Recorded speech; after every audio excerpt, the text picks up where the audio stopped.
Hello and welcome to episode 19 of Aico TV. I'm Alex Garmston. And I'm Holly Moore. And today we join you from our studio in Oswestry. We all hope you're enjoying the nice weather we're having at the moment. We're stuck inside. But here's what we've got coming up for you today. First up, we're going to look at fire risk assessments with Veritas Fire Support Services. Then we're going to go to Cornerstone Housing, sharing their experience with our Ei1000G Gateway. Then we are joined by Orbit Group and we're going to look at a presentation on systemic building safety. Then we'll finish with our FAQ, how to replace the battery in your alarm.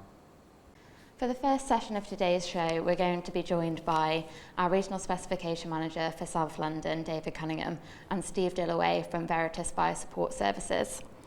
Steve has over 20 years' experience in the fire industry and he discusses his wide range of clients, the gold standards of fire risk assessment and the challenges that he's faced along the way. Let's go over and see them now. Hello, good afternoon and welcome to another episode of Aico TV. My name's David Cunningham, Regional Specification Manager for Aico, covering London South. And today I'm joined by Steve Dilloway, Principal of Veritas Fire. How are you doing, Steve? Very well, thank you. Thank you for the invitation. Good, good. Glad to have you here.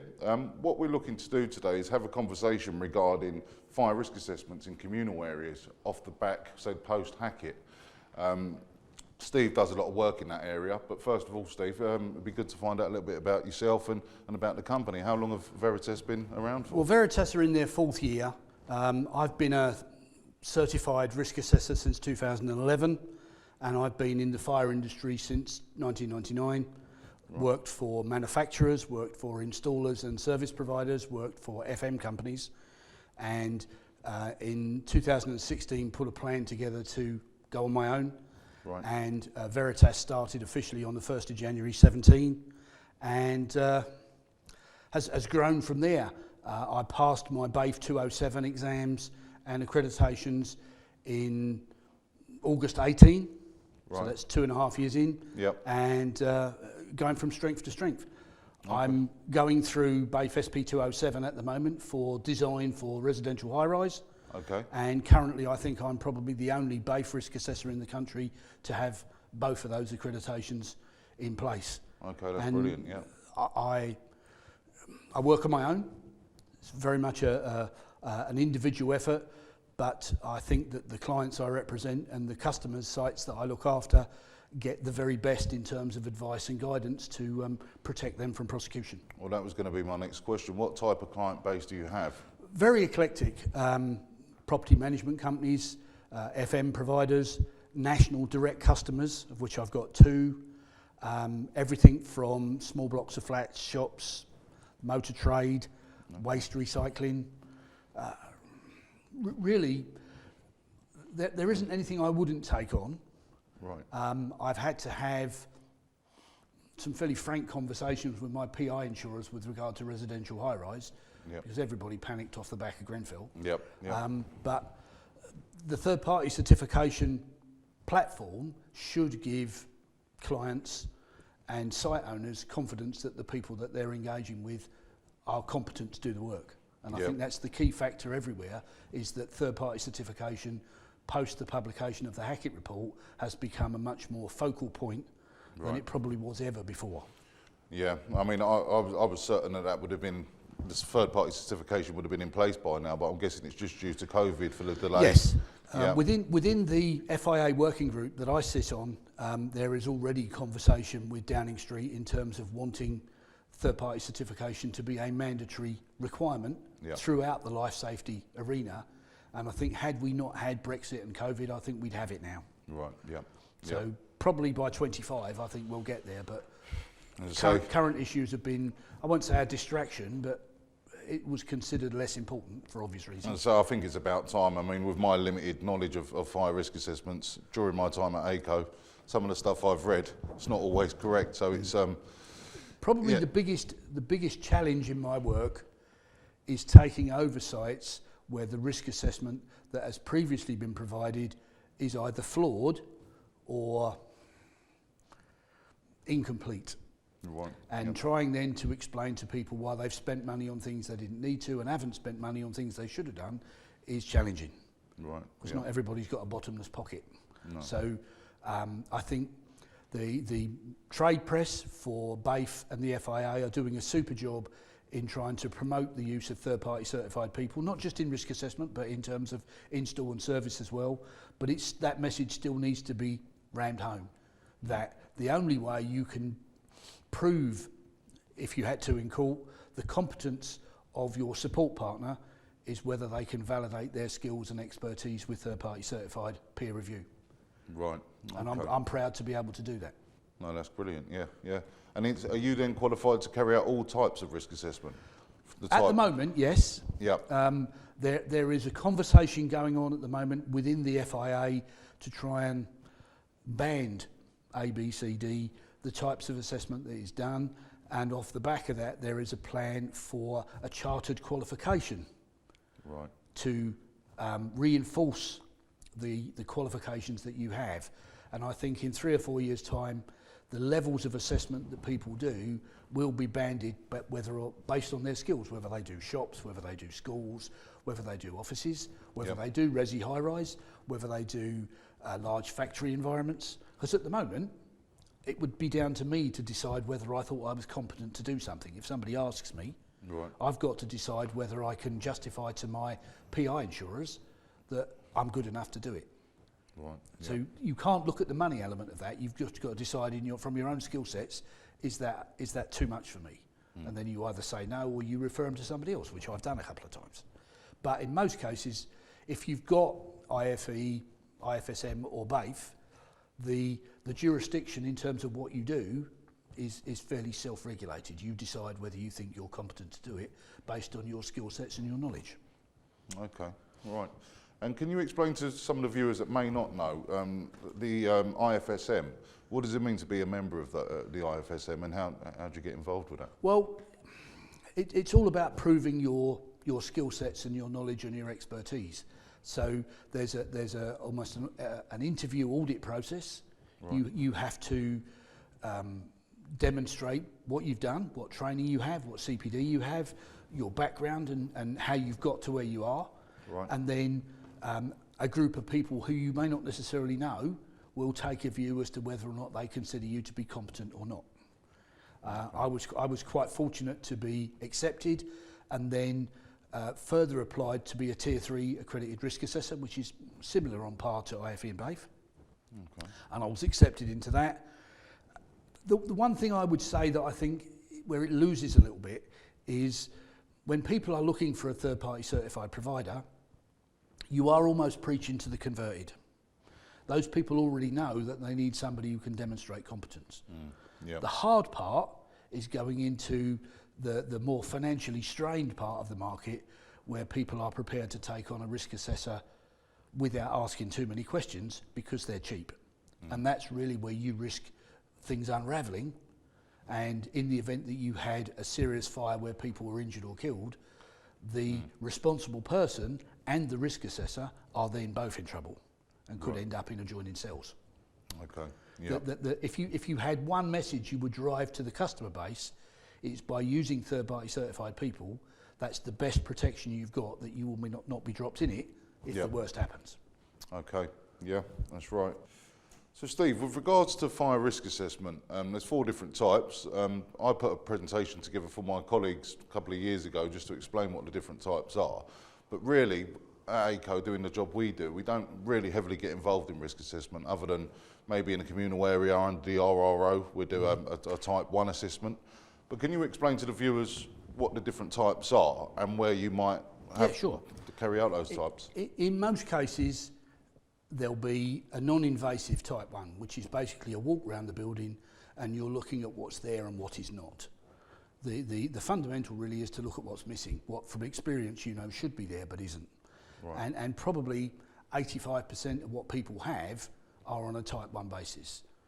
Types 2, 3 and 4 vary on content depending on what's in the building, what potential risks are there, whether you need to do invasive works to assess passive separation or doors, whether you're looking at bat work, whether you're looking at intrusive works to establish whether you need further works to protect the people that are in there.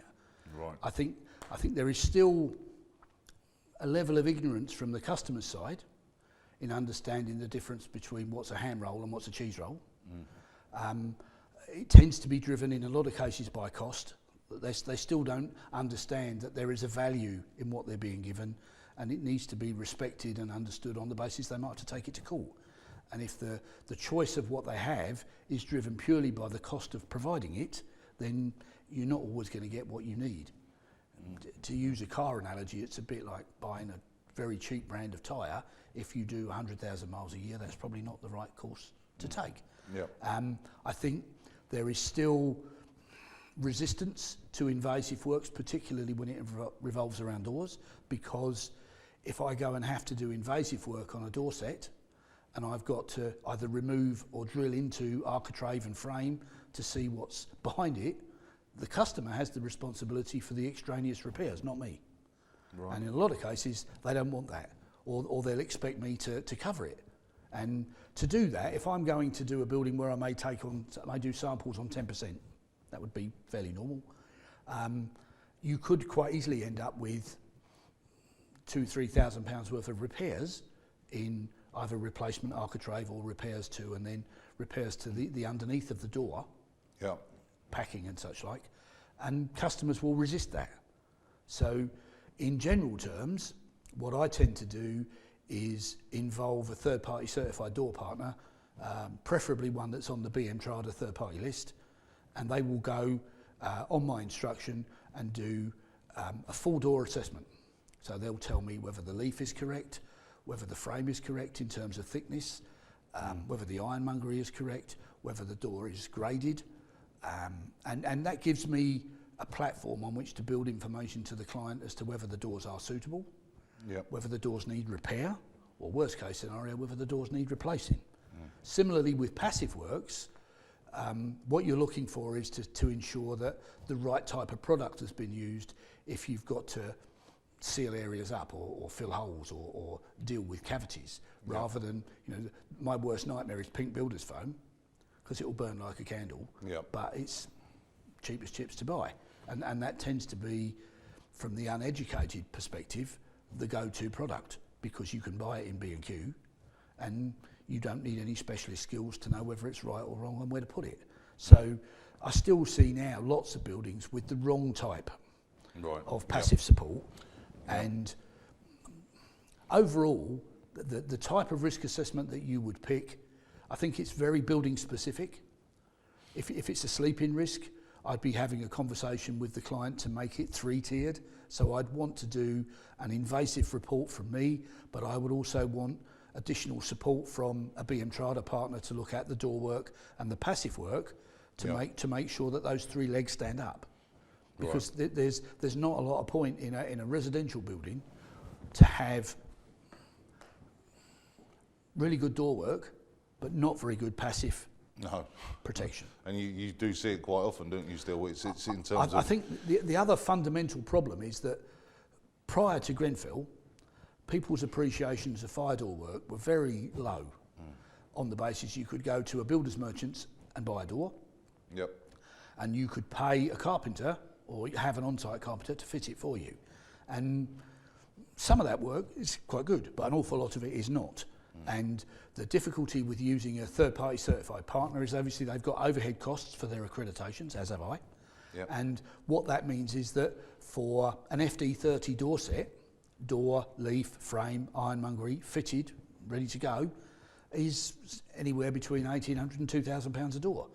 And in a lot of cases, for customers that don't appreciate the value of that work, where there's 50 doors involved, you have that conversation, they're having a coronary. Yeah, that's right, yeah. So to try and sum up an answer to that, the type of assessment is really guided by the type of building, in my view.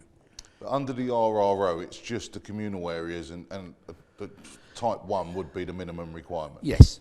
I think what you've got to look at in common areas is, again, depending the type of common area you've got, whether you've got single or multiple escape routes, whether you're talking about common areas that may be above shops in a high street environment, or converted dwellings that have become a de facto HMO in the process, is to make sure that there is sufficient protection for the residents that if there is a fire in one area, it does not spread to the others. And sometimes you can't do that without some invasive works, but on older properties you've then got the consequence of considering fibrous materials. And a lot of buildings of that type won't have an asbestos report, and you could have asbestos in the walls or the ceiling coverings. That's right, yeah. And you've got to try and make a judgment as to whether you can do the work that's required. If you go to an HSE certified asbestos contractor, the cost of their work will dwarf anything else. Yeah, I'm involved in a programme with Aico at the minute where we've got a social housing landlord that's got a contractor on the job putting a load of LD2 upgrades in. I think it's over 4,000 properties. So they're getting around to them, and they found properties full of asbestos in there, and the contractor was not qualified to do that. They've now employed a contractor that is qualified to work with asbestos, and the cost is pretty much doubled. Yes, I'm sure. You know, and obviously they didn't account for that at the time, so they're taking a bit of a hit there. But in older buildings where, I won't say asbestos was overlooked, it wasn't, but it was easy to swerve it. yeah, And I think that the light that's been shone on the life safety industry in the period following Grenfell and the publication of Hackett, all of the ingredients that go into what you do in a building are now far more heavily scrutinised than they've ever been. And on older buildings where you're trying to turn a 4-storey Victorian terrace into multiple flats, there will be issues there. yeah, In common areas where you've got corridors and escape routes, there's multiple areas to look at. You've got to look at the separation, you've potentially got to look at doors if they're in. You've got to look at detection within the common areas to alert the people in the flats that the escape route may be compromised. And depending on which end of the telescope you look through and who you're working for, depends on how that question is answered. Because the landlord will want to spend as little as possible, but from a compliance point of view, I would want to make sure that I've got a vested interest for the residents as well as the freeholder. Bearing in mind at the end of the day that the consequences from an insurance perspective now are also quite serious. So at the end of 2017, at the start of 18, the insurance industry changed their rules on disclosure. Up to that point, you might have an insurer that would throw out a fire claim because their burglar alarm didn't work, and that was always considered one-sided. What the insurance industry asked for post that was full disclosure. And what that means is if you're the landlord of a particular building and you've had an ECR and a risk assessment from somebody like me, and you've got identified non-compliances that you've got to address, if you have not instructed those by your subsequent renewal the following year, you have to tell your insurer what's been highlighted, because they're assuming you're fully compliant. And they'll throw that back in your face in 5 minutes if you have a fire and just give you your money back. Right. So what the insurance industry want is disclosure so that they can make an appreciation based on premium as to whether to stick or twist. Right. So part of the assessment process is to educate the client on where disclosure is required. And my report includes relevant sections to that to tell them where to have a conversation with people that they need to ask for guidance on that. And I think it depends how big the areas are, whether you've got single or multiple escape areas. If you've got 2 doors out, then you've got options. It's far more complicated if you've only got a single escape door. Right. You've then potentially got to look at, do you have a stay put policy and allow the brigade to deal with the fire? That potentially might work, but you're then looking back at the door issue again. You really want third-party certified doors that have got test evidence. So you'll know that they'll last as long as the risk assessment says they need to last, whether it's 30, 60, 90 or 120 minutes. Without that, it's down to experience to judge whether something is appropriate or not. Because in a lot of cases, you'll have to live with what the client's already got. They won't let you change the doors, they won't let you do too much invasive repair work. Yeah, I see it on a day-to-day basis, you know. Just obviously the tenants are always concerned with new doors. And I remember doing some properties in Camden recently where you had elderly tenants in there and they're putting these big heavy doors on with door retainers, and this poor lady struggled to open it, you know, when they're retrofitting it. So, there's a lot to think about really when you're doing these assessments. But what I wanted to, before we move on, we're going to talk about a couple of projects that we've got, that we've been working on together recently, but EWS, are you certified to get involved in EWS? Double-edged sword, really. My qualifications would say yes, but my PI insurers say no. Right. The EWS1 form, from its origination, from the risk assessment side of the fence, I think was always considered to be a little one-sided and too much in favour of the lender to the disadvantage of the resident. Right. So when EWS work started to become quite popular and quite lucrative for some, I had a conversation with my PI provider and they preferred me not to, on the basis that because they and I felt that the document was too far biased towards the lender, the litigation potential afterwards, on the basis of a very expensive London-based apartment block, would be significant. So I took the view that I wouldn't take it on. I know people that have. My preference, if I get asked now, is I will refer them to a certified fire engineer, of which I work with too, and they will take that work on. But they're a poison chalice to a lot of people. You could live in a building that you've got a fairly sturdy mortgage on, and your lender now values your property at £1. Yeah, I know a couple of people that have been because heavily they don't affected. know whether what you've got will burn or not. There's still quite a lot of misinformation in the marketplace as well, as to whether some coatings are retardant or not, some are inert or not. Yeah. So I felt that the smart move was to not go down that road, rather than embroil myself potentially in litigation with either a lender or a management company, where my report was being used as leverage to either downgrade the value of them or potentially stop people that were living in there from selling them. It's a very toxic subject still. Yeah. I mean, as I say, I'm not an expert, but I've seen what's been going on in the news, and I've got a couple of friends that have been massively affected that can't sell their properties at the minute. So, it's a massive issue that needs to be sorted out. The other difficulty is if you've got what you consider to be potentially flammable materials on the outside, and you want to send them to the fire college at Moulton in the Marsh or to someone like BM Charter for testing, the cost is high and the waiting time is extensive, because the number of laboratories that can actually do the work are few. The queue is long, and it's not cheap. So, who's going to pay for the test? Is that paid for by the resident? Is that paid for by the landlord or the management provider? It's still quite murky in terms of who's responsible for it. I have a huge amount of sympathy for people that live in environments where they have potentially got a toxic substance on the outside, because they've got a life sentence with that building, unless things change. Huge bill to put it right. Yeah. So I took the view that I'd rather sidestep that than embroil myself in potential litigation later on. Okay. Well, last bit, we're just going to talk about a couple of projects that we've been working on. We've crossed paths many times prior to my job at Aico. We always seem to bump into each other now and again. This project's over in Chelsea. What's the name of the project? This is Foolish Terrace. Foolish Terrace. A hospital charity that's turning a hospital building into HMOs. Right, okay. And the conversation that took place was, in my view, from a risk assessment perspective, where I've been asked to almost reverse engineer the risk assessment that will be done at the end of this year to make sure all the things that I would want included are in as the project has gone along.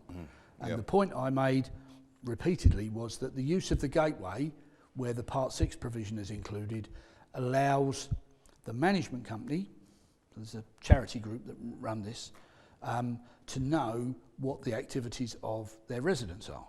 Right. And that we would, if we had to, provide some guidance notes for them in terms of why we wanted them to do it. It allows the management to keep a check on potential nefarious activity within the apartments, if that's the reason it's not happening. But generally, you don't want the inactivity of one or two to compromise the remainder. So the use of the gateway and the introduction of a network to run that gives them the opportunity to look at, on a week-to-week basis, what isn't happening. And that's really where you want to look at it. I had a meeting a couple of weeks ago down there with the contractor, and the contractor had mentioned that you'd already been in there and carried out an assessment, and it was a grade D1 LD1 system you've gone for? Yes. I'm just interested to know, why is it that you've gone for the LD1 system? Well, statistically, HMOs have a much higher risk of death from fire than individuals or family groups in a normal residence. And that's been the case for the last 12, 15 years. So you almost have to add additional works in to protect people from themselves. We had conversations in that building in the early stages because there was a request for people to be allowed to cook in their own environment, which I was very anti for obvious reasons. And because HMOs they get a very poor press, even ones in Chelsea. The fatality ratio for people that live in that environment is 10 times higher than it is for people that live in a normal family dwelling. So the appreciations that you take to try and prevent the risk of a fire or fire spread to other areas is significantly above what it would normally be if you had a standard family environment. Right. And that's really the reason behind the uplift. It's that particular project has had extensive additional works in it over and above the minimum requirements of the standard. I'm very happy with that. I don't always get the luxury of being given a free hand in terms of what I think is appropriate, because obviously there's a cost added to that.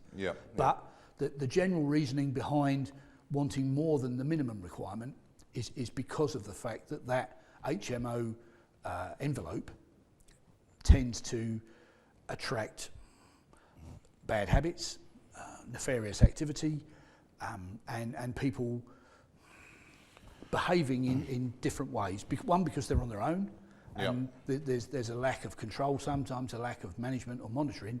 You almost have to factor in at the start that mistakes will happen, and you try and make sure that they can be addressed very early on in the programme so that damage or injury is mitigated as you go along.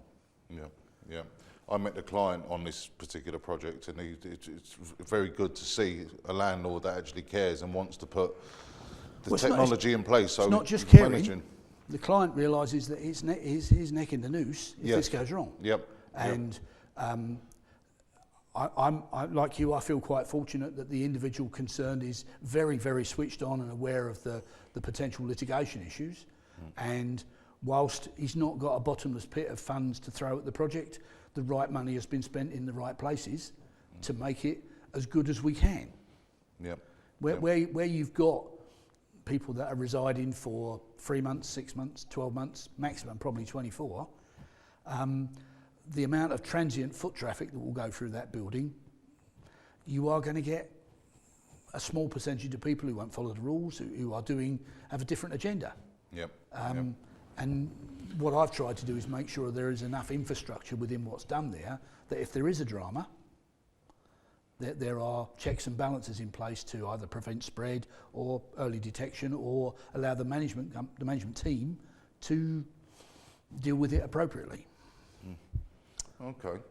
Well, just before we end up, we had dinner last night, and over the conversation you mentioned about the CIBSI CPD presentation you're putting together for end users and landlords. So what I've realised over the last 3 or 4 years is that there is a large amount of misinformation going to management companies, FM, and end user landlords in terms of what they should expect from their incumbent contractor.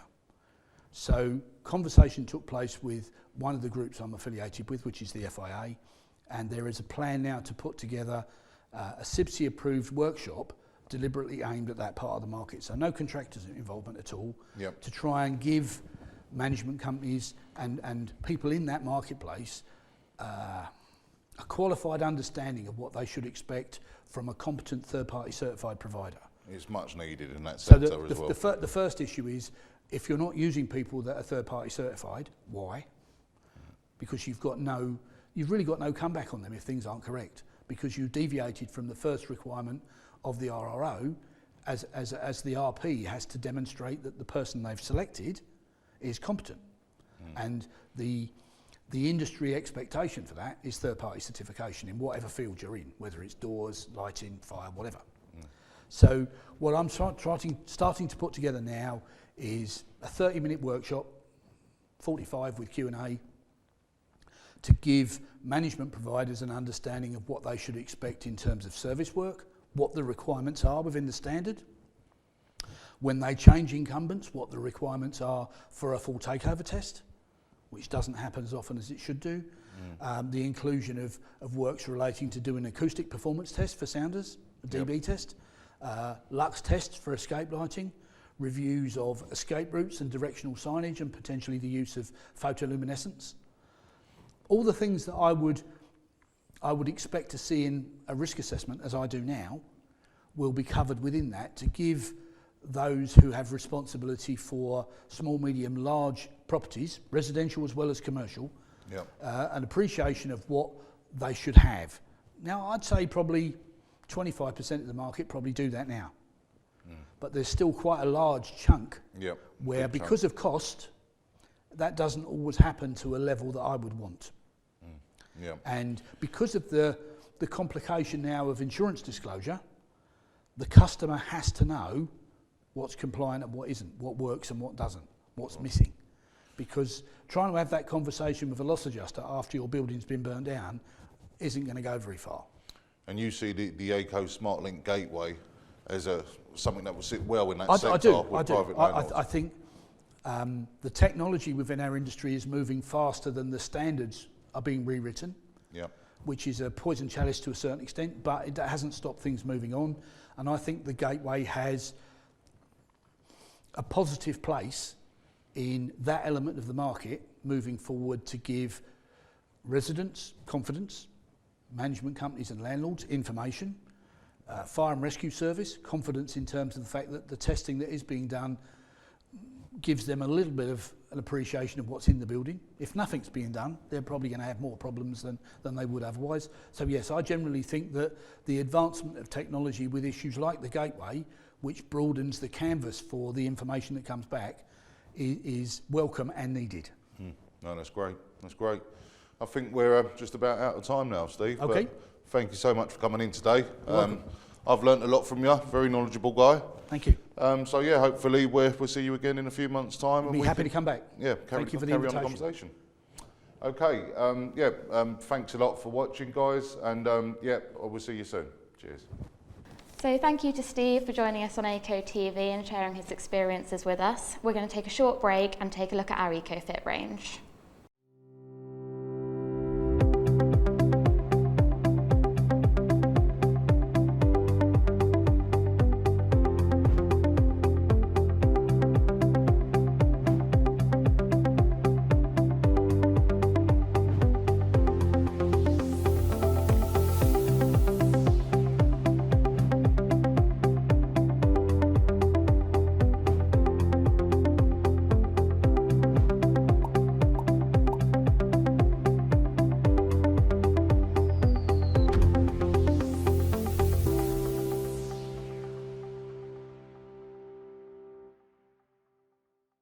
For our next segment of Aico TV, we're joined with our Regional Specification Managers, Steve Bulley and Paul Barrett.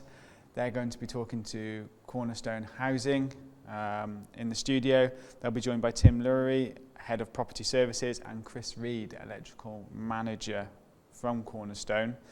Cornerstone Housing is a non-for-profit housing association, and they manage over 1,300 properties around Exeter. The group discussed the challenges of COVID, Cornerstone's experiences with the Aico Ei1000G Gateway, and the partnership they have formed. Let's go to the studio. Well, we're in the studio, but let's go back to the studio and hear from Steve and Paul. Hi, you're watching Aico TV. My name's Steve Bulley. I'm the Regional Specification Manager for Aico in the southwest of England. Joined today by my colleague, Paul Barrett, who covers the south coast, so just bit further up the line. Hi, Paul. Hi, Steve. Thanks for coming in. And we've got some really special guests in the studio today. We've got Tim and Chris from Cornerstone Housing in Exeter. Thanks for coming in, Chris and Tim. No problem. Good to be here, thank you. Enjoying it so far? Yeah, it's been good. Good. So, Cornerstone Housing was established in 1926 in Exeter, and they've got just shy of about 1,400 properties. Yep. Tim Lewry is the head of property services, and we've got Chris Reed, who is the compliance manager. So just really pass over to you really, Tim. Just tell us a bit about yourself and the organisation. Yeah, thank you. So Tim Lewry, head of property services, so building surveyor by background. Been in social housing sort of sector for about coming on 10 years now, actually. Seems like a lifetime.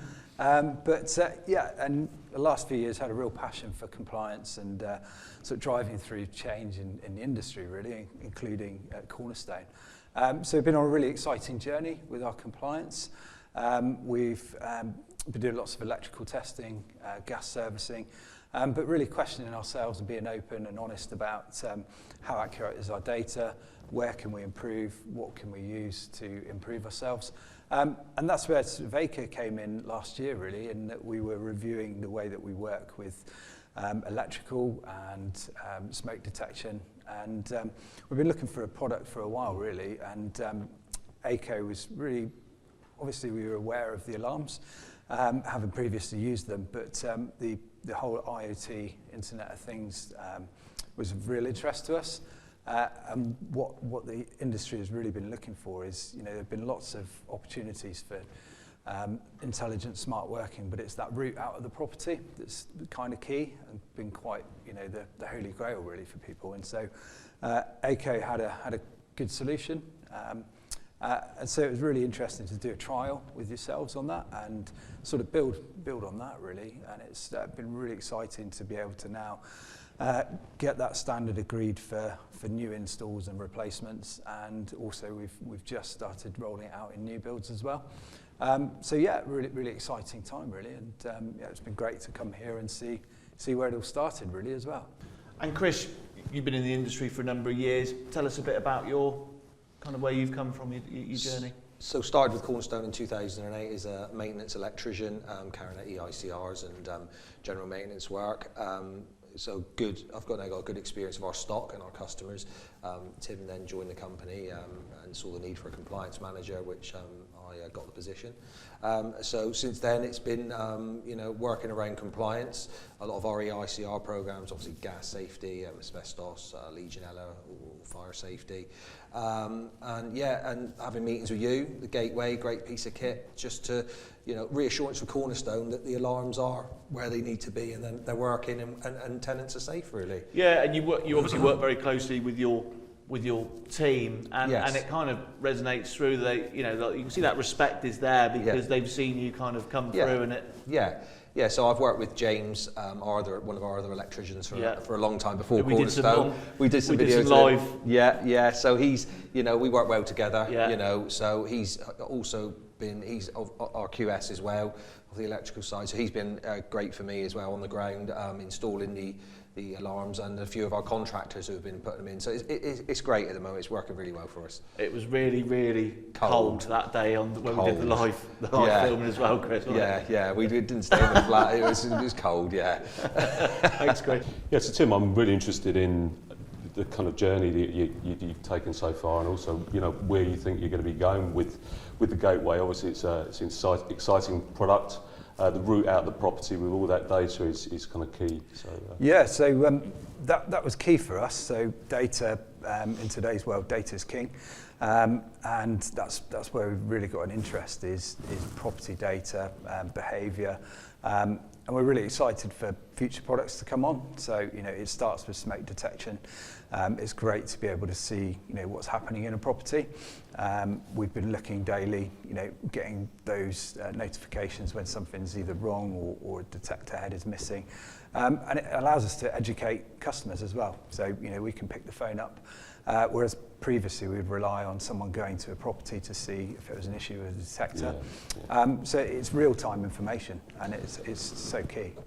So you're getting all the information. How are you finding the dashboard to kind of, how are you finding the actual system to use? Quite simple?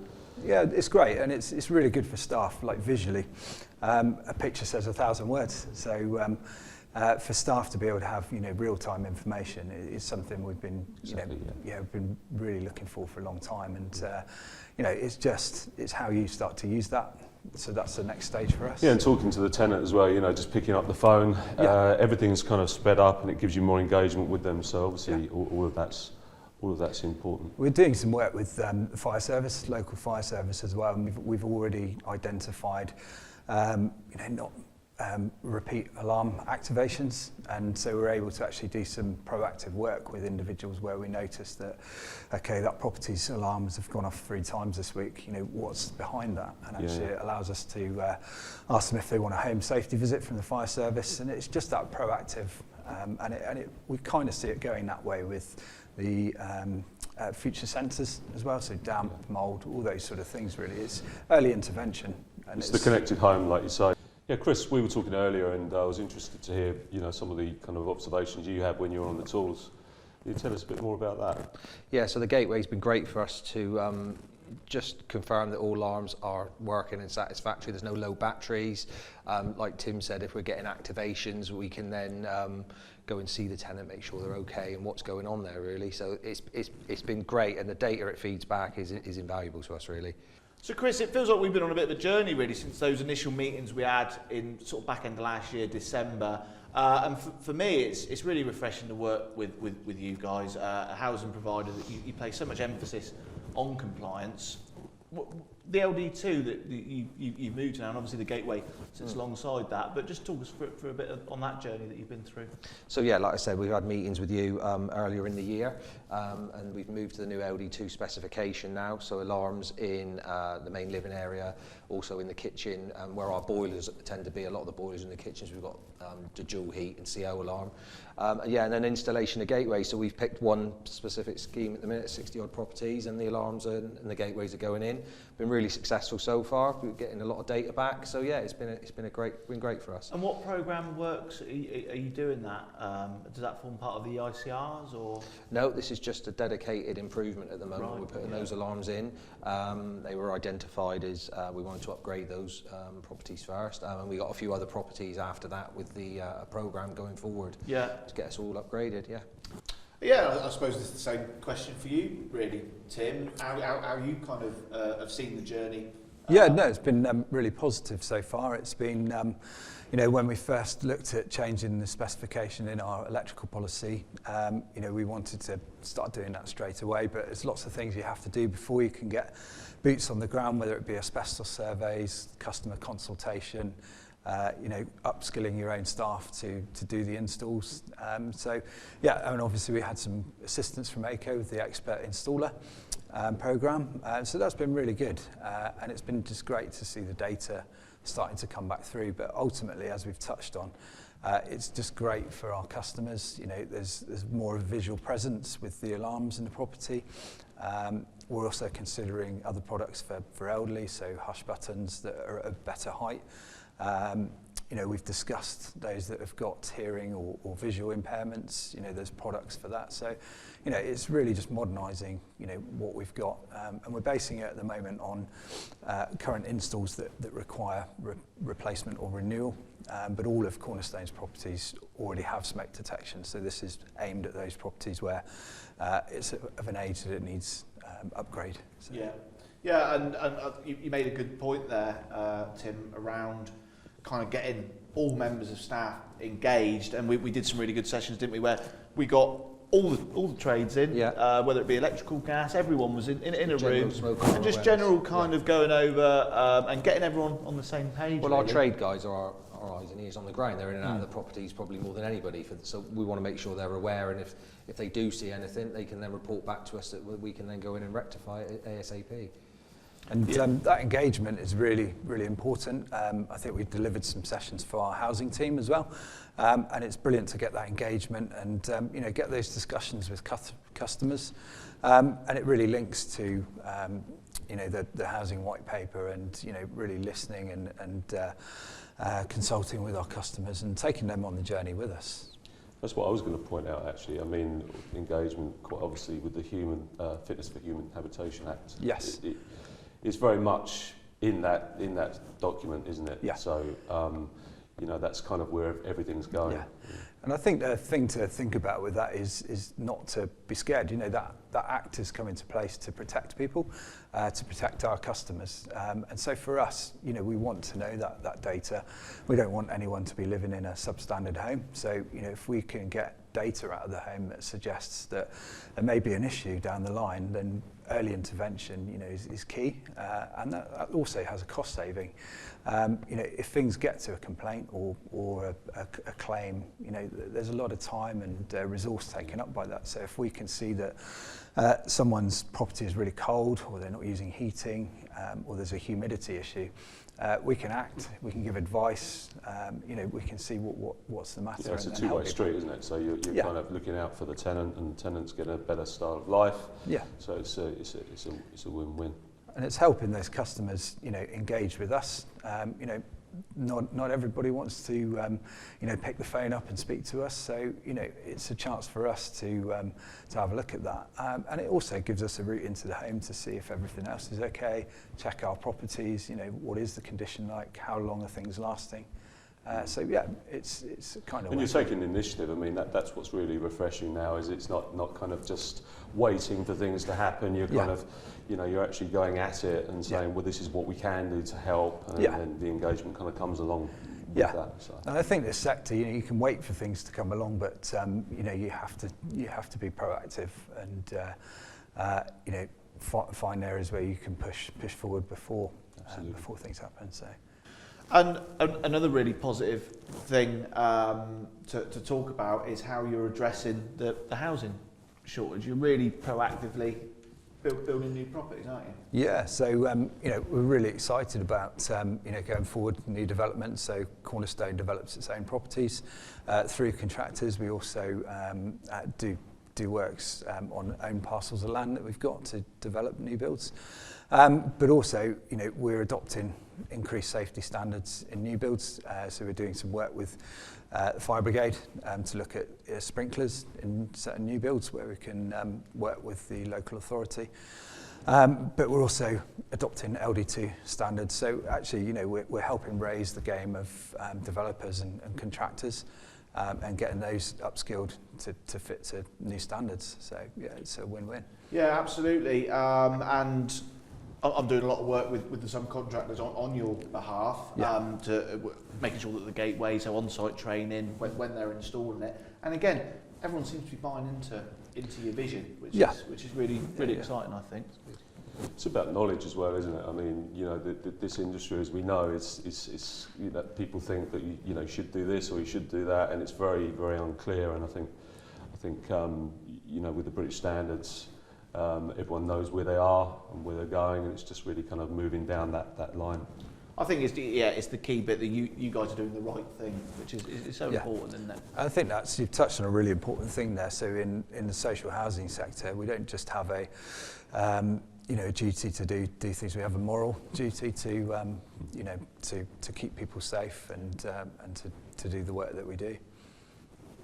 So that brings us to a close today on Aico TV, where we've had a special edition with the guys from Cornerstone Housing in Exeter. So I'd like to thank Tim and Chris for coming up. Also my colleague Paul. Some really good points have been raised.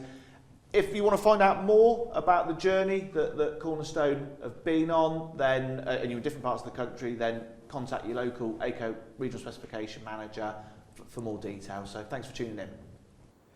It was great to hear from Steve and Paul, Tim and Chris from Cornerstone Housing about the relationship they've formed with Aico and how they're really utilising the SmartLINK Gateway. Now we're going to take a short break and take a look at our 3000 series range.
Next, we're going to join our Regional Specification Manager, Rachel Wright, who is going to be interviewing Neil Yeomans from Orbit Group. Neil leads a team to make sure that Orbit Group's customers are amongst the safest in the country, and he discusses this journey with Orbit and walks us through a presentation on systemic building safety. Good afternoon, my name is Rachel Wright, Regional Specification Manager for Surrey and Kent with Aico. This afternoon I have a gentleman called Neil Yeomans with me, who is from Orbit Housing. Welcome, Neil. Thank you. So I don't know if you want to just tell us a little bit about yourself and how long you've been with Orbit. Yeah, so I've been with Orbit 6-7 years now. My background past beyond that is I come from the environmental health sector, so okay. I specialised in enforcing housing standards in an environmental health team, and traversed over to housing probably seven years ago now. Okay. And I now lead a team to make sure that Orbit's customers are amongst the safest in the country. So you're now with Orbit Housing, you've been there 6-7 years. So have you moved Orbit from one place to another since coming? Have you always been in the same position, the same job title? No, I actually came in as an interim compliance manager. Oh, okay. At that point, as we'll come on to in the presentation, Orbit had just been downgraded, and myself and a chap called Nick Melling were asked to come in and steady the ship and do the work that needed to get us regraded back up to G1 for our regulator. Fantastic. So there were a few issues in the beginning, but you've overcome those, and this presentation that you're going to do today is going to show us how you've actually achieved that, isn't it? Indeed, it's our story. It's the story of how Orbit has changed the way that we work, particularly in fire, but across other aspects as well, and how that actually is really nicely aligned with the building safety regime that's coming in over the next couple of years. Fantastic. Okay, so we'll have a look at the presentation now. So I'm going to hand over to you, Neil. So my presentation is entitled Systemic Building Safety, for a number of reasons. But before we go on to what systemic safety entails, I wanted to just highlight that the changes that are coming in over the next year or two are specifically designed to be the biggest changes in building safety for a generation. It is going to be a paradigm shift, a sea change in the way that we operate. And at the core of what that entails, I believe, is this quote from Dame Judith Hackett. It was actually in her interim report, wasn't in her full report. On page 6, she goes into the fact that the focus on compliance is one of the reasons that we ended up with the situation of the sector in the trouble that it's in. Focusing on the bare minimum required to achieve compliance is actually a really limiting way of working, and so her thought process, has been chair of the HSE for quite some time, was around a systemic approach to health and safety, and that really resonated with us because that was a conclusion that we had arrived at a number of years before. And so this presentation, as I mentioned, is about our journey along that route, and hopefully we can give some ideas on some cultural shifts. And as ever with presentations on culture change, usually it can feel quite nebulous and like pinning jelly to a wall. What I want to be able to do with this presentation is give some real tangible things that people can go away with today or tomorrow and work on. So firstly, let's have a look at a little bit of a closer look at that culture change that Dame Judith is talking about and the government are trying to enshrine in the legislation. The traditional cycle that most compliance functions go through, including fire, is this cycle where you regulate. There are loopholes within that regulation, because no regulation is ever perfect. Then the sector either exploits it or takes advantage or works to that regulation, and all of a sudden there's something that's unexpected, a scandal. And then that leads to further regulation to try and close those loopholes. That cycle has been gone through ever since the Great Fire of London in terms of fire safety. So it isn't new, but it is the thing that the new building safety regime is trying to resolve and hopefully get rid of. The way that they're going to do that is move to what's called a risk management system. You'll probably become more and more familiar with diagrams like this as the HSE and the MHCLG roll out what they anticipate the regime to look like. This is called the Swiss cheese model, and I'll just briefly run through what this means, because it may not be familiar to many. On the left-hand side, you have the hazards, and then on the right-hand side, you have the consequences. And you have these yellow layers that look remarkably like Swiss cheese, hence the name of the model. And the idea is that these layers are the things that we put in place to stop the hazards from becoming consequences. So, on the far left, you've got engineering controls. That could be alarms, suppression, all sorts of things, even, gas installations and all that sort of stuff. Then you've got your administrative tools, administrative controls, and those will be things like your gas servicing, your fire alarm checks and suppression checks and all those sorts of things. You've then got your behavioural controls, where you're trying to control ASB, evacuation methodologies, but also behaviours of staff and the culture that you have as a team. And then, those mitigating barriers go on and on and on. And our responsibility as landlords will be to make sure that we have enough layers of cheese to try and block that hazard from becoming a consequence. But what the model also does is it recognises it's quite a grown-up model in the fact that no control is ever absolutely perfect. There are holes in those barriers, as you can see in the diagram.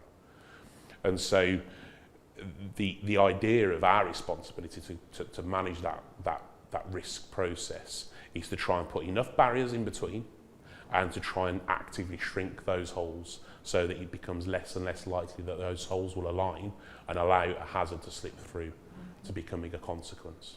It's a really important concept shift away from just going out and getting your certificates, whether that be asbestos surveys, fire surveys, whatever, fire risk assessments, and move away from that methodology and that mentality towards one of, actually, this job's never going to be done and we're never going to be perfect.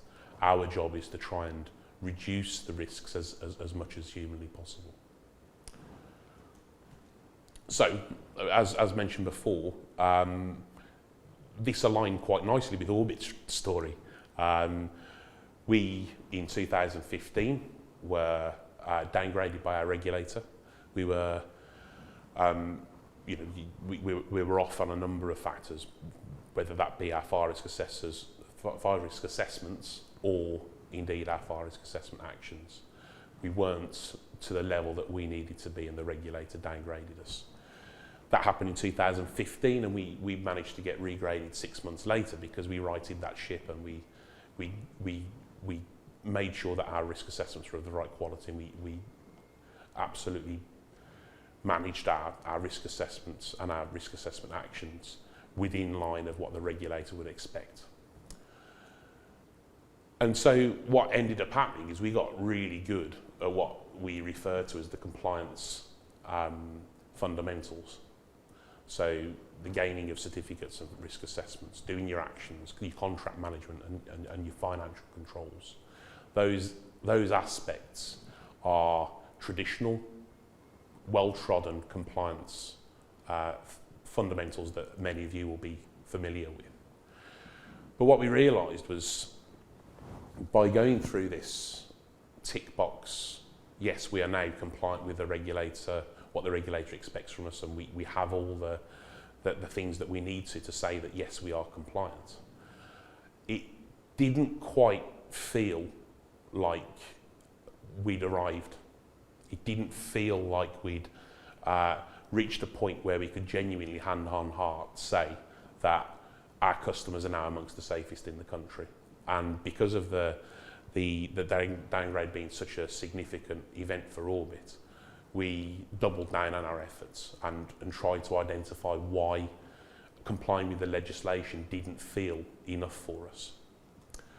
And it led us to this concept. I mean, this concept, actually, this metaphor of a watermelon, we didn't use this term at that point. This term and this metaphor has been one that I've learned from Claire Hayes at Corgi Technical, where she talks about you have a watermelon with green KPIs, all of your measures and your reports are nice green on the RAG rating. But then once you peel back the layer, once you dig into it, actually there's a whole lot of red below. The true state of your operation isn't revealed by the green. And so, you know, by this point we had a nice green KPI sheet, and this concept really struck home with us. And so that was where a lot of experience came from my side and a lady called Jane Lombardi in our group health and safety team. We tried to work out why housing compliance and legislation felt slightly differently to the Health and Safety at Work Act. Why you know, we don't stop at bare minimum compliance when we're dealing with staff safety. You know, we've all learned that during COVID. But you look at critical risk elements to our staff, whether that be lone working. You know, theoretically, a bare minimum standard could just be a spreadsheet and a phone. But we didn't stop there. We've now got, you know, devices that we can have on our smartphones and panic alarms and all those sorts of GPS active monitoring bits of equipment out there. That's well beyond compliance when the risk was first measured. And that journey from identifying a risk to having a really clever solution and risk mitigation and risk control is actually something we were actively now as a team and as a company trying to put through on the housing and building safety side. So at the core of health and safety at work is something called Plan, Do, Check, Act. So I'm sure many of you will be familiar with PDCA, but just for those that aren't, I'll just quickly run through this. You plan what you're going to do. You do what's in the plan. You check to see what worked well, what didn't work so well, and then you take those lessons and you enact those back into the plan. So it's called the continuous improvement loop, and the HSE refer to this as their essentials, as the essentials of health and safety, because it is the real understanding that health and safety and keeping people safe is never finished. You've never ticked a box to comply, because there's always more you can be doing. And so what we realised, and after a lot of analysis and a lot of thinking, some of it over a beer in the pub, we realised that actually there was a silo around our doing parts. That's something that was common to a lot of housing associations that us as a group had worked in previously, that it was a theme throughout the sector in our experience. And one of the main reasons that we felt that had happened was because a lot of organisations use an old-fashioned commissioned model, where you commission another part of the business to do your fire risk assessment actions, or your fire door and compartmentation, or your gas servicing is separate from your gas repairs, and you have these barriers in between the various different teams. And what ends up happening, as you as a commissioner, and that's traditionally what a compliance team would be, you end up having to judge whether someone is doing their role or not, whether they are doing the work that you commissioned. And in our experience, what tends to happen in that mechanism is it goes from commissioner commissioned to police and policed. And that slight change means that actually proving something isn't working correctly it carries a lot of weight. So you are effectively either praising or criticising another team. And so you have to have proper evidence that is happening. And what tends to happen in that scenario is the focus goes on to, right, what exactly are you telling me to do? And how do I measure whether that is being done correctly? And so what that tends to mean is you have to have something that you can put a KPI on. The number of FRAs you need to do, the number of actions that you need to do, the number of gas certificates you need to do, EICRs, all of those things that are doing elements, you can put a number on. But if you go back to the PDCA cycle, probably just as important as the doing part are the planning, checking and acting parts. How do you put a KPI on how well you've planned for something or how well you've learned a lesson? And so we realised that we needed to move away from a world where we were just focusing on that doing part.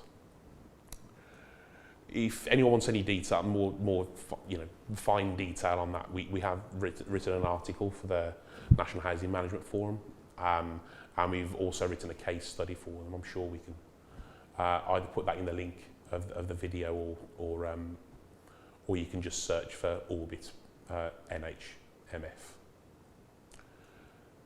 So the way that manifests itself in our day-to-day real world is ordinarily in most of the organisations I've worked for, you have various different teams. Sometimes with overlap, sometimes combined within the same team, but it's very rare to find your risk assessors working cheek by jowl with the people doing your servicing, with your repairs, with the people doing the actions, and the ones managing the M&E equipment. So what we decided to do was change that, and we combined it all into a holistic customer safety team. And so what that has meant is that because we actively moved away from focusing on those compliance fundamentals that I mentioned earlier above the waterline, we started doing things like this. And I won't go through each of these. I'll wrap it all up in an example to explain the power of it, and also the reason that it is slightly differently the way that we work at Orbit to many others that we've worked in before. As part of our initial changes, immediately after downgrade, we were unhappy with how fires were being reported into the business. So fires are going to happen, and it's important that the business is aware of them, reacts to them, and tries to head them off, reduces the risk of them happening again in the future. So we made a complete overhaul of our incident management function in terms of fire safety, and we had a new alert system raised where anything coming into the call centre, whether that be from the fire service or customers or anything like that, was automatically fed through to a script that led the call handler through various different aspects and got some really, really good data. And then on the back end of that, we set up what we call black box thinking moments. If anyone hasn't read Black Box Thinking by Matt Syed, it's a really strong recommendation from us to you. So it's a really good book that goes through a lot of the stuff that we're talking about here. Those black box thinking moments in relation to fires means that our team fully investigate those fires, take any learning from them. And so those changes ended up happening probably early 2016. And by 2018, we had a really, really interesting data set. Our data set was very different to most other organisations because we were capturing near-miss data. So things where it was just a smoke alarm going off, or a scheme manager reporting something that they didn't feel quite right in terms of fire safety. we were capturing all of that data, and it led us to a point where we were able to do a little virtual house on our website that would take the sorts of fires we'd had, whether it be some of the more random ones, or a convex mirror had been placed on a bedside table, and it had focused the sunlight onto the bed sheets and set it alight. So those weird and wonderful things, alongside the more mundane cooking and barbecue issues, were all wrapped into a little virtual house where customers could go through that house and click on various different things and get various different bits of advice from our fire safety professionals. That ultimately has now ended up with an augmented reality app. So we have an augmented reality tool that has one of our staff members walking through one of our flats, explaining to customers various different hazards, linking through to various different videos, and giving a really powerful tool for customers to have a look at and learn from. Now, we launched that in around February, and we've already had over 40,000 hits on that particular tool. It is free for all. It isn't just confined within Orbit's customer base, so if anyone wants to use it, feel free. Just Google Orbit Fire Safety Tool, and it will come up. And please, use it at your will. The reason I mention it is that started 4 years ago with just the wish to try and capture data more effectively at first point of call. And it just snowballed and continuously improved all the way throughout. And we had no idea that was the outcome that was going to happen when it first started 4 years ago. But because we followed PDCA really religiously, it's transpired into something that we are genuinely really proud of, and we know is keeping customers safe. So that is the sort of thing that, if the sector embraces Plan Do Check Act and embraces the focus away from just KPI performance and focus on things that are below, into the red of the watermelon, we can genuinely change this sector for the better. So I promised 3 things that you could go away and do today or tomorrow that would actually help you on this journey, and rather than it be an ethereal change the culture lecture, actually it's going to be something that you can do and physically take away and put into a business case and do tomorrow. So the first bit of advice is change. If you're currently called compliance, my advice would be to change the name, because for a number of reasons actually.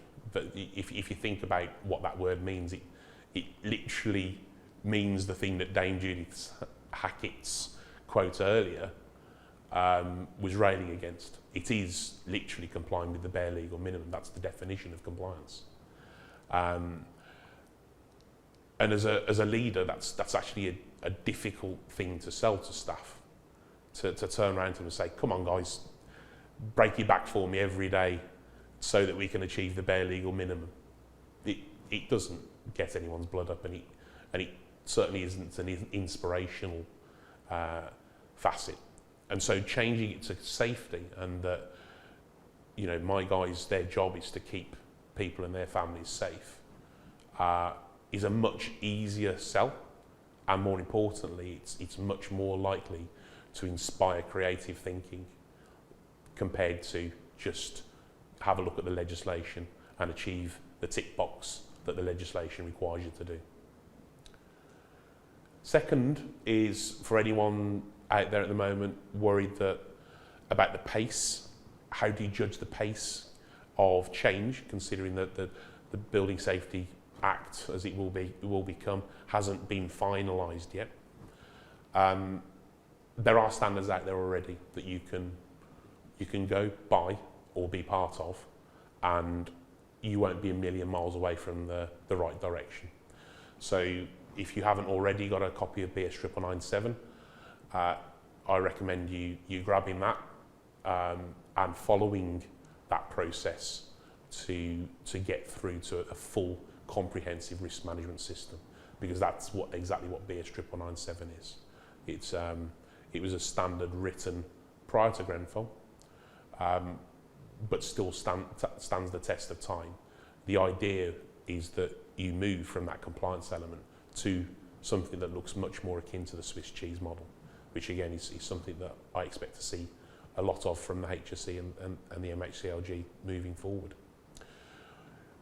Also on that, you have other PDCA based standards out there, whether that be ISO 22301 or ISO 19650 or any of those big international standards that are driven around continuous improvement.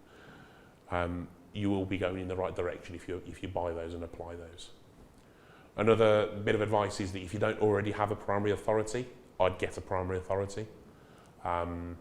We don't always agree, but that's part of the important relationship you have with our primary authority partnership. We debate and have conversations, and we are able to innovate together things that we would never have dreamt of before as two separate entities.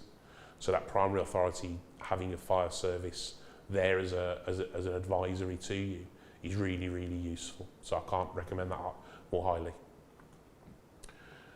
And the third thing is you can easily put into place a 3 lines of defence model.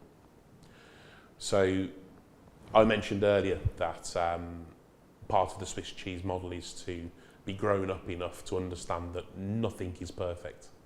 You're always going to have mistakes happen or things go wrong.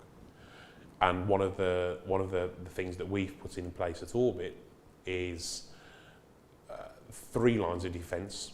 My team being the first line, where we're the ones that are proactively going out and trying to make sure that those Swiss cheese layers are in place, and we have our servicing regimes, our installation regimes, our repairs regimes for our life safety critical equipment functioning well. We then have the second line of defence, which is our group health, safety and insurance team, who check all of our work. So, for example, they will audit each year 10% of our fire risk assessments. They have qualified fire risk assessors, and they go out and check that my contractor that I use is doing a good job. That's on top of the audits that I do in terms of my team. So already you've got a layer that if our fire risk assessors aren't doing their jobs correctly, we've got at least 2 sets of eyes on them to make sure that they are. Then we have a third line of defence, and the third line of defence is our internal audit team. So they will come in and check to make sure that I'm doing my job correctly and my team are doing their jobs correctly, but also that Jane Lombardi, who's our head of group health and safety and insurance team, is doing her job correctly. So that third line is checking that the first 2 lines are operating correctly and well. And so what that means is that you've got 3 separate sets of teams working on the same thing, trying to find these holes in the layers of cheese, and trying to take lessons learnt from every single time the hole is spotted. And that is a really powerful bit of teamwork. It changes it from the business trying to catch the compliance team out or criticise the compliance team for not doing what they're supposed to do, to actually being quite a collegial team ethic of, right, we're all in this together. Let's try and make sure that we're all working together to make sure that our customers are the safest that we can make them. And throughout that, there's something that I'd like to talk about. And ironically, we're filming the day after England lost the final.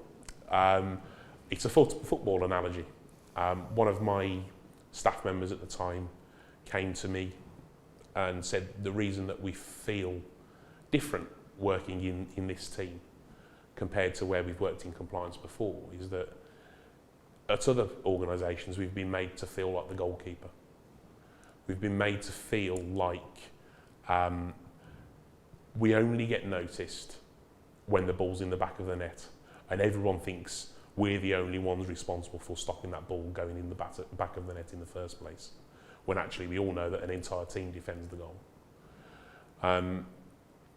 That really resonated with me, because it was something I'd felt coming up through the ranks in compliance teams, but also as someone that studied a lot of leadership, it's the exact opposite of what you want your staff to feel.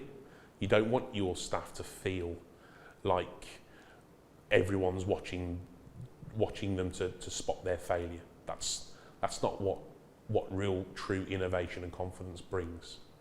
And more importantly, doesn't inspire anyone to do anything. And so, it's not uncommon for compliance teams to have quite high turnovers of staff, because the pressure's there and people move on. So the way that we treat them, and we thought about it quite hard, is that our team the only thing that we asked our team to do is come in and keep people, our customers and their families safe. And the only other word that we know for that sort of thing is a hero. And so we treat our staff much more like a hero than like a goalkeeper. And that has led to amazing team continuity. We've had something like 20 internal promotions as we've gone through restructures over the year, and we've lost 2 to 3 staff over that entire period. It's a really important factor in the success of our team, that we make the staff feel valued. And finally, a bit of a litmus test for where culturally organisations stand. Post-Grenfell, pretty much every CEO of every housing association came out and said something along the lines of that. Our first priority is the safety of our customers. And from our experiences elsewhere, and from what we hear from our third-party contractors and various other enforcement bodies and our primary authority partnership, actually the truth for a fair number of CEOs is probably that our first priority is to be legally compliant. And so the litmus test as to the culture that your company has, I would suggest is, if your CEO can stand up and say the first one, and you truly believe it, like we do at Orbit, where Mark, our CEO, if he, when he says the first one, we know he believes that. If you can do that as a company, then you're on a really good cultural journey, and you're to be applauded.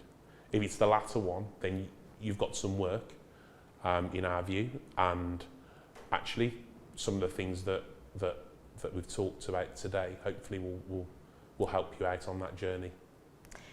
Neil, thank you so much for that presentation. It was absolutely fantastic to see your journey of where you've come from and where you're at now.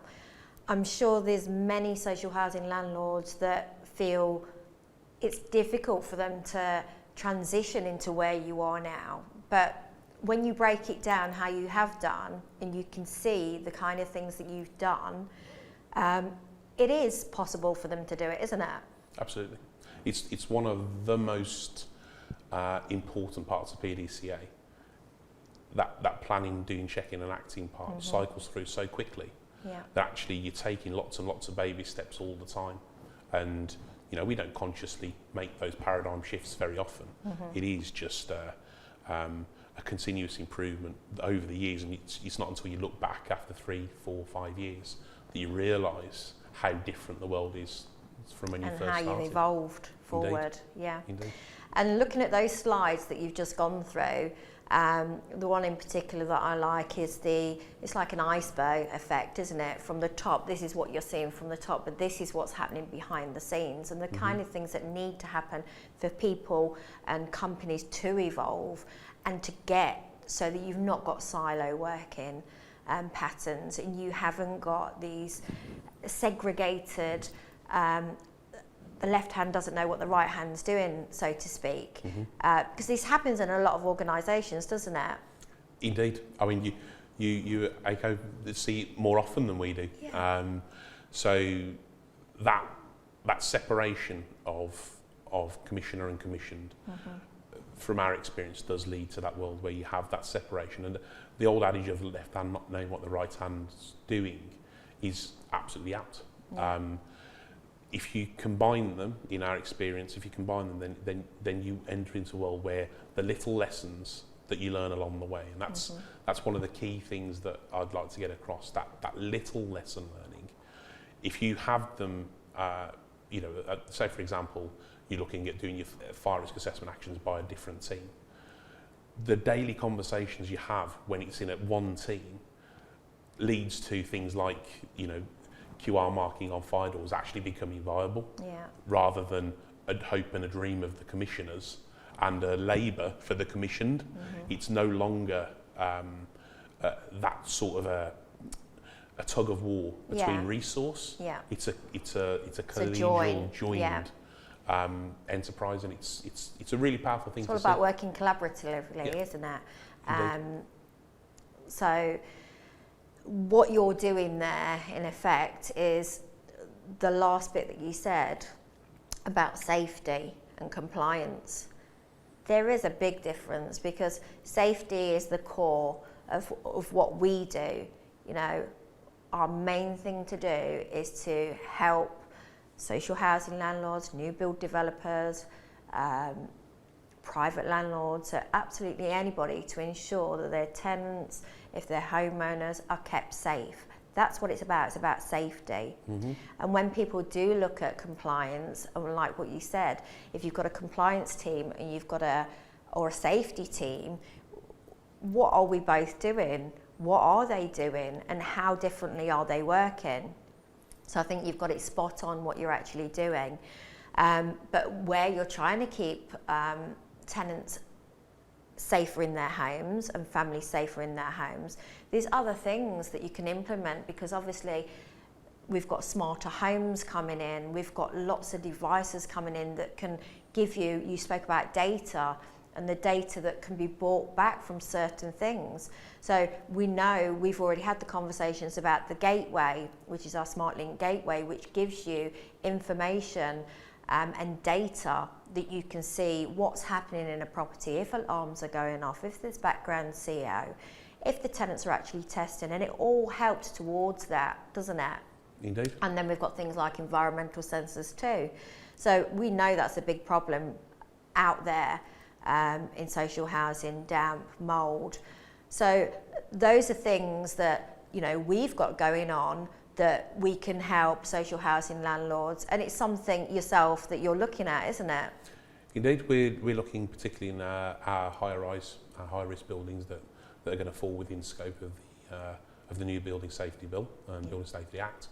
We're really keen to try out some of that equipment to see whether it helps us in terms of adding that extra layer of cheese, and that's one of the things that you just mentioned. That battle of resource that can happen sometimes. It is actually one of the best things about having the second and third line of defence that we have, that I mentioned in the presentation. Because yes, you could go out and completely bankrupt any company going out and buying all the equipment that's out there, and that's not sustainable. It's not what good safety is about. Good safety needs to be sustainable, both in terms of maintenance but also budget. So having equipment like that you just mentioned, tested by not just myself and my team, but also seconded by the second line and potentially the third line, to say actually this is reasonably practical and it does make financial sense, because you get such a big bang for your buck that it makes it a good idea. Exactly. And that's why we're eager to pilot it. Superb. Right, well, I think that's us done for the day, but thank you so much. I just really want to say thank you for that presentation. It was absolutely fantastic, and I hope the people that are out there are looking at this, the social housing landlords, if they do have any questions and they do get back to us, you're happy to answer questions, aren't you, and have those conversations? Absolutely. Fantastic. Well, thank you very much, Neil. We hope you enjoyed that informative discussion with Rachel and Neil. Now we'll head over to Alex and he's going to tell us about this week's FAQ. Thanks for that, Holly. Yes, this week's FAQ is how to replace the battery in your alarm. We'll be joined by Indra from our technical support team. She'll talk you through how to replace the battery in your alarm. Let's take a look.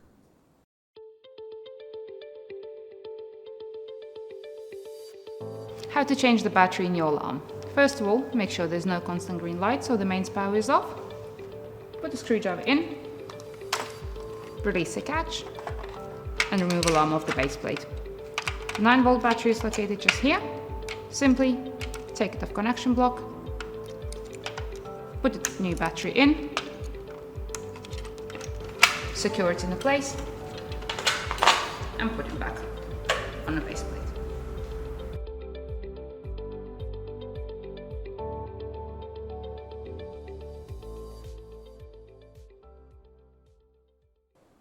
A massive thank you to Indra there for informing us how to replace the battery in an alarm.